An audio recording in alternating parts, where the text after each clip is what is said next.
여러분 오늘날 성경을 해석하는 여러 가지 방법들이 있습니다. 예를 들어서 역사 비평, 문학 비평, 또 문화 비평 같은 다양한 방법들이 존재합니다. 그러나 과거의 성경을 기록했던 방법임에도 불구하고 이 학문의 발달로 금기시하는 해석 방법이 있습니다. 바로 알레고리적 해석입니다. 여러분, 먼저 알레고리라는 뜻은 어떤 대상을 비유나 풍류와 같은 방법으로 표현하는 것을 알레고리라고 말합니다. 여러분, 흔히 알레고리적 표현 방식은 우리 성경 가운데 요한계시록에서 많이 찾아볼 수 있어요. 요한계시록 17장에 보면 큰 엄녀가 심판을 받는 장면이 나옵니다. 여러분, 요한계시록에서 말하는 이 큰 엄녀는 말 그대로 음행한 여인을 말하는 것이 아니라 로마 제국을 지금 말하고 있어요. 여러분, 성적으로 타락했던 이 로마 제국을 사도 요한은 큰 엄녀라는 이 알레고리적인 표현으로 사용해서 기록을 하고 있습니다. 왜냐하면 사도 요한이 이 요한계시록을 기록할 당시 로마 제국에 의해서 밤모섬에 유배를 당하게 돼요. 그래서 이제 로마 제국이 심판받게 된다라는 이 사실을 직접 거론을 할 수가 없었던 겁니다. 그래서 이 알레고리적인 표현인 큰 엄녀를 통해서 이 로마 제국이 심판받게 되리라는 사실을 예언하게 됩니다. 여러분, 이처럼 우리가 보는 성경에는 많은 부분이 알레고리적인 표현으로 기록이 되어 있습니다. 자, 그럼에도 오늘날 이 알레고리적 해석을 금기시해요. 자, 이 성경을 해석하면서 알레고리적 해석을 금기시하는 이유가 있습니다.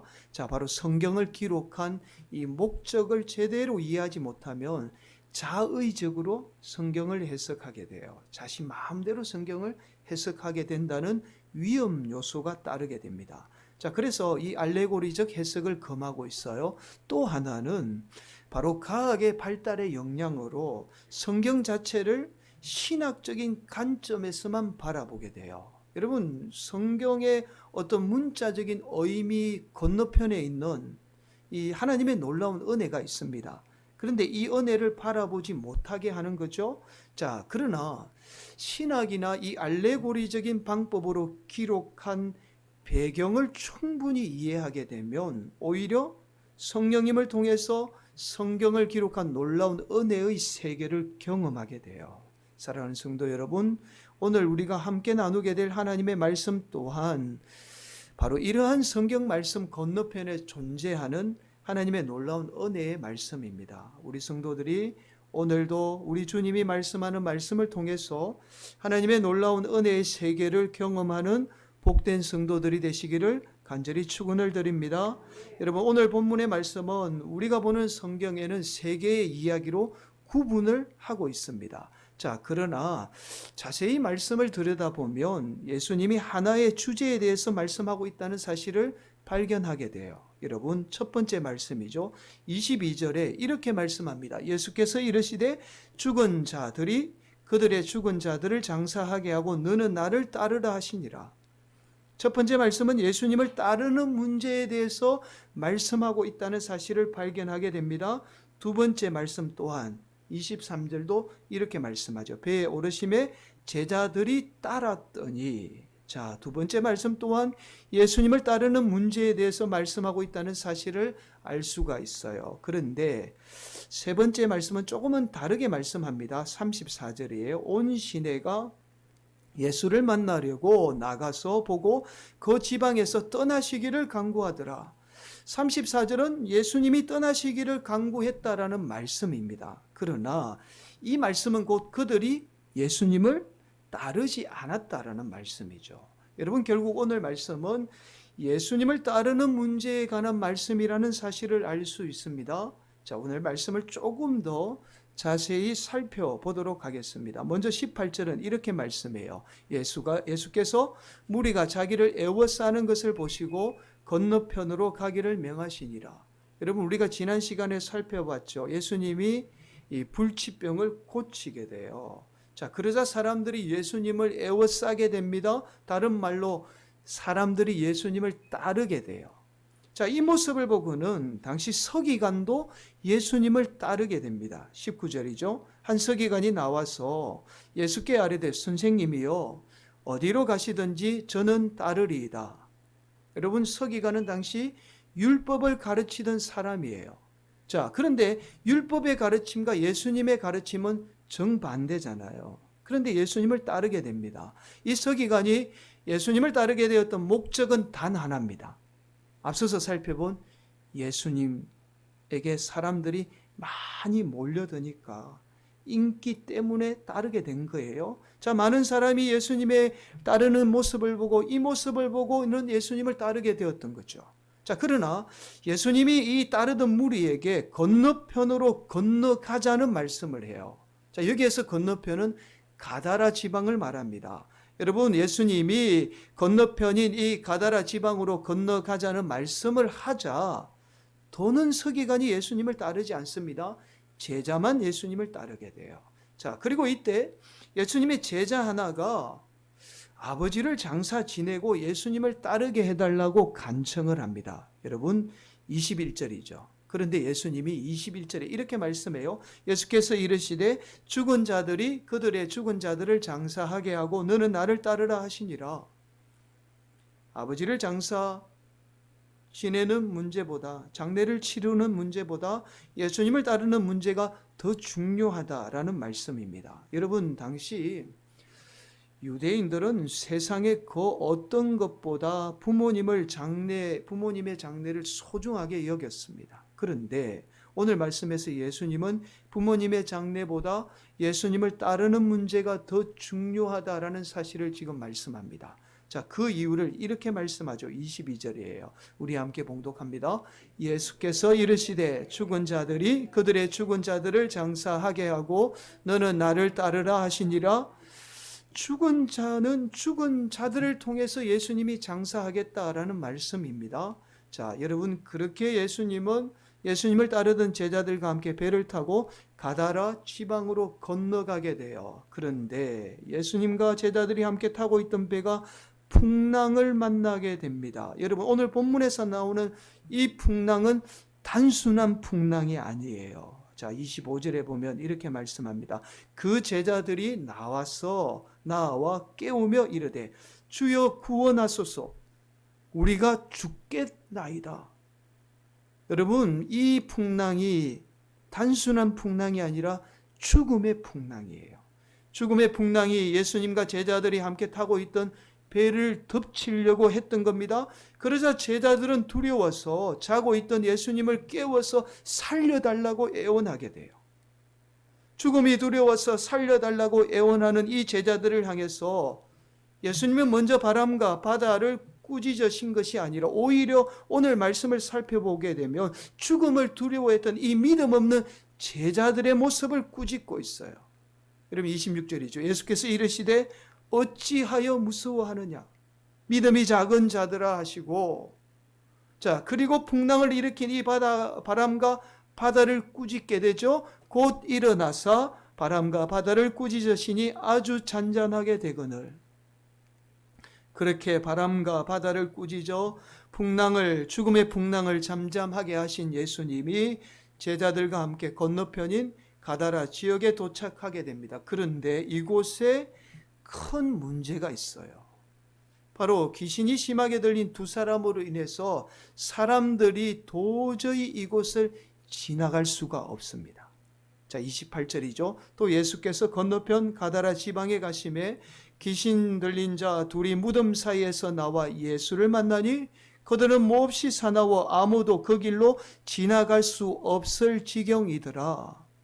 두 사람이 얼마나 심하게 귀신이 들렸던지 도저히 사람들이 지나갈 수가 없었던 거예요. 그러나 예수님이 이곳을 지나게 되자 귀신들이 예수님을 알아보고는 이렇게 말합니다. 29절요. 이에 그들이 소리질러 이르되 하나님의 아들이요 우리가 당신과 무슨 상관이 있나이까? 때가 이르기 전에 우리를 괴롭게 하려고 여기 오셨나이까 하더니, 여러분, 때가 되면 악한 세력은 반드시 심판받게 돼요.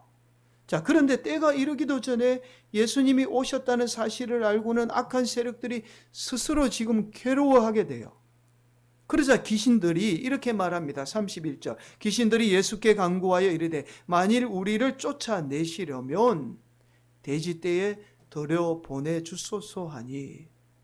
자, 이 귀신들의 말대로 예수님이 귀신들을 돼지떼에 들어갈 것을 명령하게 되죠. 자, 그러자 이번에는 귀신이 들어간 돼지떼가 괴로워서 도저히 참지 못해서 이 돼지떼가 바다에 들어가 몰살하는 사건이 일어납니다. 자, 이 모습을 지켜보고 있던 돼지를 치던 자들이 이 사실을 마을 사람들에게 알리게 되죠. 그러자 마을 사람들이 오히려 예수님에게 자신이 살던 이 마을에서 떠날 것을 강구하게 돼요. 34절입니다. 온 시내가 예수를 만나려고 나가서 보고 그 지방에서 떠나시기를 강구하더라. 여러분, 예수님 당시 돼지는 이방인들만 길렀습니다. 그러니까 유대인들은 돼지고기를 먹지 않았죠. 자, 그래서 이 가다라 지역은 헬라인이 살던 이방 지역이에요. 이 이방인들은 돼지를 개인이 기른 게 아니라 마을 사람들이 공동으로 길렀습니다. 자, 그리고는 마을 사람들이 돌아가면서 이 돼지떼를 치게 돼요. 자, 그래서 마을 사람들은 마을의 역사했던 이 귀신이 떠났다는 사실보다 지금 돼지떼의 죽음으로 인해서 자신들의 손해가 더 중요했던 거예요.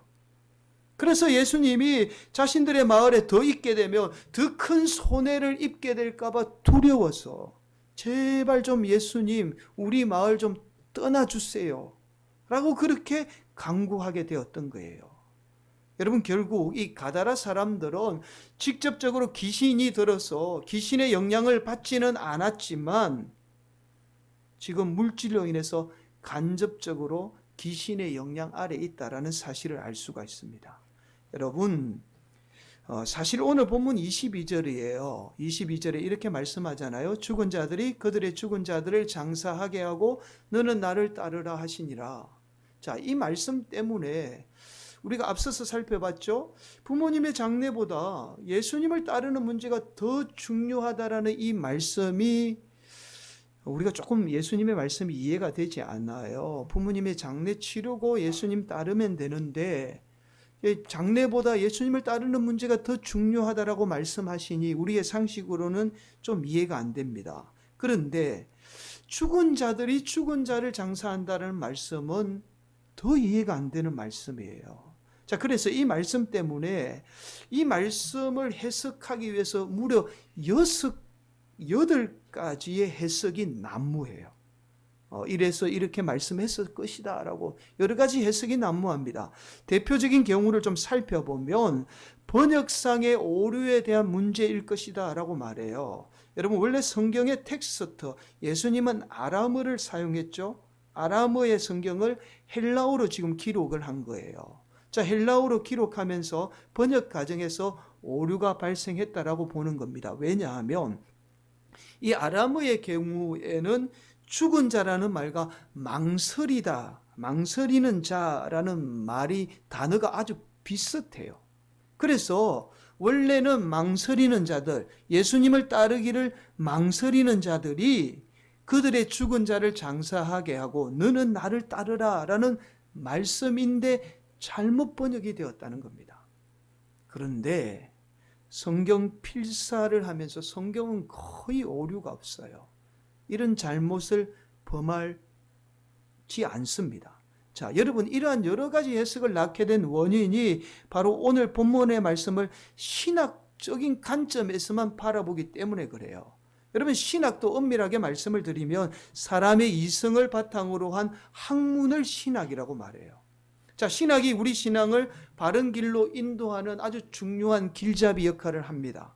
그건 사실이에요. 그러나 신학이라는 것이 때로는 우리의 이성의 건너편에 있는 세계를 바라보지 못하게 하는 원인을 제공하기도 해요. 자, 바로 오늘 본문이 이 신학적인 관점에서만 바라보기 때문에 마치 말씀에 오류가 있는 것처럼 보이는 거죠. 사랑하는 성도 여러분, 그러나 오늘 말씀은 말씀 그대로 죽은 자들이 죽은 자를 장사한다는 예수님의 말씀이에요. 여러분, 우리의 이성으로는 죽음 이후의 세계에 대해서 알 수 없지만 예수님은 우리의 인간이 죽음 이후의 세계가 있다라는 사실을 지금 말씀하고 있는 거예요. 그래서 우리가 죽게 되면 이미 먼저 천국가에 있는 성도들을 통해서 우리의 죽음을 맞이하게 된다라는 말씀입니다. 저와 여러분이 죽음을 맞이하게 되면요, 우리가 홀로 죽는 것이 아니라 예수님뿐만이 아니라 믿음 안에 먼저 죽은 성도들이 저와 여러분을 맞이하게 된다는 말씀이에요. 사랑하는 성도 여러분, 결국 예수님이 오늘 말씀을 통해서 우리에게 말씀하는 이 말씀이 우리가 예수님을 따르는 삶은 바로 우리가 인간이 볼 수 없는 세계인 이 우리의 삶의 건너편에 존재하는 천국을 바라보는 삶이 바로 우리가 예수님을 따르는 삶이라는 사실을 말씀하고 있습니다. 여러분, 우리가 예수님을 따르는 삶을 따르는 삶이라고 이야기하면 구체적으로 예배를 잘 드리는 삶이 예수님을 따르는 삶이다. 아니면 구체적인 목록들을 제시해서 이러한 것을 행하는 것이 마치 예수님을 따르는 삶이라고 말합니다. 그러나 우리가 예수님을 따르는 삶은 바로 우리가 이 땅에 살지만 이 땅에 산다라는 말은 이성이 지배하는 세상에 살고 있다는 말이죠. 그러나 우리는 우리의 삶의 건너편에 존재하는 이 천국을 소망하며 사는 삶이 바로 예수님을 따르는 삶이라는 사실을 말씀합니다. 이것이 바로 예수님을 따르는 삶의 모습이에요. 그래서 오늘 본문 22절에 이렇게 말씀하고 있는 거죠. 부모님을 장사하는 이 땅의 가장 중요한 문제보다, 비유적인 표현이에요, 이 땅의 가장 중요한 문제보다 우리 주님을 따르는 삶이죠. 우리의 이성의 건너편에 존재하는 이 천국을 소망하는 삶이 더 중요하다는 사실을 말씀합니다. 여러분, 우리는 보통 예수님을 따르는 문제에 대해서 제자의 삶이나 제자도라는 말로 표현하죠. 그러나 엄밀하게 말씀을 드리면 예수님을 따르는 문제는 제자의 삶이나 제자도라는 거창한 수식어가 붙지 않아도 어쩌면 당연히 우리가 예수님을 따르며 살아야 합니다. 자, 왜냐하면 예수님이 오신 목적이 바로 하나님의 나라인 천국을 이루기 위해서, 우리에게 천국을 주시기 위해서 이 땅에 오신 거예요. 예수님의 삶의 목적이 뭐죠? 천국이라는 말입니다. 여러분, 이처럼 우리의 삶의 목적 또한 사실 우리가 사는 이 땅의 목적이 뭐죠? 천국 가는 데 있는 거예요. 하나님 나라 가는 데 있는 겁니다. 그래서 우리가 당연히 예수님 따라 살 수밖에 없는 거죠. 자, 여러분, 그래서 오늘 본문 말씀을 좀 다시 살펴보면 20절을 이렇게 말씀하고 있죠. 20절에 예수께서 이르시되 여우도 굴이 있고 공중의 새도 거처가 있으되 인자는 머리 둘 곳이 없다 하시더라. 이 말씀은 단순히 예수님이 이 땅에 거처할 공간이 없다는 예수님의 감정적인 외로움을 나타내는 말씀이 아닙니다. 바로 우리가 소망해야 할 곳이 이 땅이 아니라 이 땅 건너편에 존재하는 천국이라는 사실을 말씀하고 있어요. 여러분, 또한 마치 제자들이 이 죽음의 풍랑을 만나듯이 우리 또한 죽음의 풍랑을 만나게 되지만 예수님이 십자가로 죽음의 권세를 꾸짖음으로 죽음의 권세를 아주 잠잠하게 하심으로 저와 여러분을 구원하신 거예요. 그래서 오늘 말씀은 이 믿음 없는 제자들의 모습을 통해서 우리가 더 이상 죽음에 대해서 두려워하지 말 것을 지금 말씀하고 있습니다. 여러분, 마지막으로 28절은 이렇게 말씀하죠. 무덤 사이에서 나와 예수를 만나니 그들은 몹시 사나워 아무도 그 길로 지나갈 수 없을 지경이더라. 여러분, 여기에서 무덤은 죽음을 말합니다. 여러분, 우리가 예수님의 이름으로 힘입지 않고는 누구도 죽음을 지나 천국에 들어갈 수 없어요. 오직 예수님만이 건너편인 이 천국에 들어갈 수 있는 길을 열어주신 거예요. 예수님으로 인해서 건너편으로 건너지 못하는 인생은 귀신 들린 자들이 고통을 당하듯이 이 땅에서 영원한 고통 가운데 살게 된다라는 사실을 지금 말씀하고 있는 거예요. 결국 예수님을 따르는 삶은 비록 우리가 이성이 지배하는 이 땅에 살고 있지만 우리 이성의 건너편에 존재하는 영원한 천국을 소망하며 살아가야 한다라는 사실을 말씀합니다. 여러분, 현존하는 최고의 기독교 변증학자가 있습니다. 알리스터 맥그레서라는 분이에요. 여러분, 이분은 원래는 신학자가 아니었습니다. 원래는 이제 영국의 옥스퍼드 대학을 나온 과학자예요. 아주 꽤 유명한 과학자였습니다. 그런데 이분이 나중에 사람의 이성으로 보지 못하는 세계가 존재한다라는 사실을 깨닫고는 다시 신학을 공부해서 신학교 교수가 되신 분이에요. 이분이 쓰신 책 가운데 지성의 제자도라는 책이 있습니다. 이 책에 이런 말씀을 해요. 기독교 신앙은 체험을 뛰어넘는 방식으로 세상을 볼 수 있게 해준다. 우리가 체험하는 것 이상을 보게 해준다는 거예요. 또한 관찰할 수 있는 것의 한계를 뛰어넘고 식별된 의미와 가치를 넘어 더 풍성한 세계로 나아갈 수 있게 해주는 이론적 안경을 제공한다. 따라서 우리는 단지 이 세상에서 체험할 수 있는 실제만 보는 것이 아니라 더 심오한 가치와 진정한 의의를 보게 된다. 여러분, 우리 이성으로는 볼 수 없지만 이성의 건너편에 존재하는 하나님을 바라보며 사는 것이 바로 예수님을 따르는 제자의 삶이라는 사실을 말씀하고 있습니다. 여러분, 그렇다면 우리는 이런 질문을 할 수 있어요. 우리가 왜 이 땅이 아닌 건너편에 존재하는 천국을 소망하며 살아야 하는가? 도대체 우리가 이 땅에 살면서 천국을 소망하는 삶이 우리에게 무슨 유익이 있는가라는 거죠. 우리가 뭔가 이 땅에 유익이 있어야 되잖아요. 그래야 천국을 소망할 수 있는 거잖아요. 자, 여러분, 이러한 질문에 대해서 아주 명확한 해답을 제시해주는 철학자가 있어요. 바로 하이데거입니다. 여러분, 하이데거는 하나님의 존재를 부정하던 실존주의 철학자예요. 그런데도 오히려 기독교가 말하는 이 천국에 대한 소망을 불어넣어주는 영감을 우리에게 주고 있습니다. 여러분, 하이데거는 우리 인간에게 가장 확실한 것이 단 하나 있대요. 그게 죽음이라고 말합니다. 우리 인생이 다 불확실하잖아요. 그런데 죽음만큼은 확실하다는 거예요. 모든 사람은 다 죽게 된다는 겁니다. 그러나 우리 인간은 이 확실한 죽음마저도 자꾸만 외면하게 되는 거예요. 오늘날 우리 인간이 확실한 죽음을 외면하기 위해서 과학을 끊임없이 발전시켜 왔습니다. 그러나 우리 인간이 이 죽음을 받아들이지 않으면 우리 인간은 죽음으로 인해서 파생되는 이 불안이 우리의 삶을 지배하게 돼요. 이러한 죽음으로 인한 불안이 우리의 삶을 불행 속으로 몰아넣는 원인이 됩니다. 결국 하이데거는 우리 인간을 지배하는 죽음을 우리가 극복할 때 우리는 진정한 존재자로 살아가게 된다라고 말합니다. 여러분, 그런데 이 하이데거의 말에 의하면 이런 물음이 여전히 남게 돼요. 과연 인간이 어떻게 죽음을 극복할 수 있는가? 그런데 어떻게 죽음을 극복할 수 있는가라는 거잖아요. 사랑하는 성도 여러분, 하나님을 부정했던 이 하이데거가 오히려 하나님의 도움 없이는 인간이 죽음을 극복할 수 없다는 사실을 증거하고 있어요.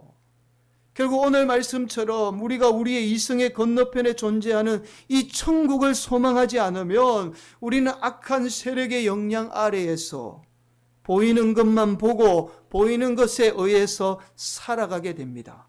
그렇게 우리는 끊임없이 불행 속에 살아가게 돼요. 그래서 우리가 이성이 지배하는 이 땅에 살지만 이성의 건너편에 존재하는 천국을 바라보며 살게 될 때 우리는 우리를 불행 속으로 몰아넣는 이 죽음의 영향 아래에서 벗어나게 됩니다. 여러분, 그래서 우리가 이 땅에 살고 있지만 건너편에 존재하는, 우리가 볼 수 없지만 우리 이성의 건너편에 존재하는 천국을 소망하는 삶이 중요한 거예요.